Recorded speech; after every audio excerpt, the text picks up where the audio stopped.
Aí, ó. Só vem bisneto também pro seu lado, né? É. Só vem bisneto, não vem nem umas netinhas, né?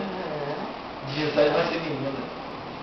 Ah, até porque se ele quiser ter o dela, você vai ter outro. Ela vai ter outro bem logo.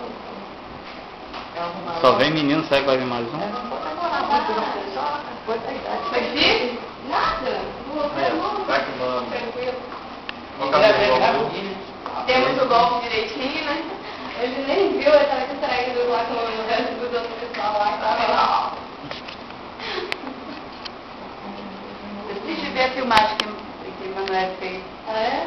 Nossa, ele filmou ele nascendo, tudo. O primeiro berro dele. Renata, eu tenho que tirar foto que a Renata pediu pra ela. Eu tirei um monte aqui. Aqui, Renata, eu tô nos criando. É. 300. É. Todo mundo acha que ela fica mais fácil. É. Já foi difícil pra tirar. A gente Nasceu foi menor, normal.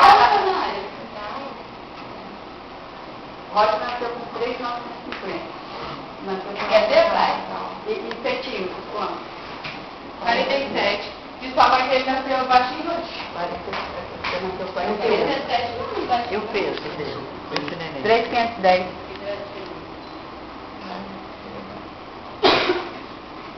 Eu ia falar pra menina vir aqui pegar a sua função, mas eu vou fazer aqui. Essa galera aqui, É.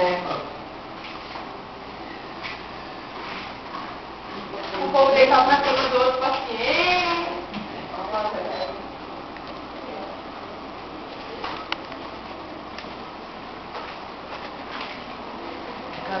Bota o filme pro Romulo ver. Aí Vai ver melhor. Papai tava vendo comigo, ela não puxou ele.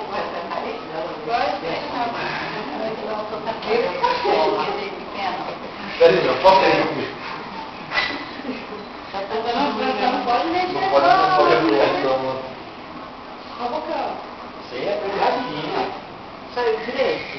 Aqui, pai, chorando. Olha lá. Chorando. Você não pode aqui. Barriguinha, vovó, dá sua, barrigão.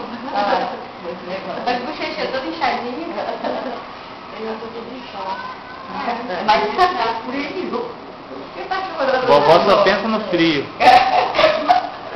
Claro. Ó, ele tá dentro da barriga. quentinho, ficar no lugar, não sei frio. Tá nós mesmo lá no quentinho, sai. Mas já tava, o terceiro estava muito quente. Como é que é? O terceiro estava muito quente, geralmente é assim. Geralmente é assim, tava quente. Aí nós Você parou foi 4 horas. Você parou pra subir, né? Não, mas 3 e meia, mais ou menos. Só Falei, poder André vai vir, embalar. não vou embalar aquele troço. Aí tem rolagem, o olho só tava indo, né? Chegou lá, na hora que a gente tava saindo, a gente ia se embalar fora. Aí, mamãe, já tá tudo pronto. Aí eu falei, vamos lá pra você ver que era mesmo. Ai, minha esposa também tá enfiando um cano da boca dele. Peguei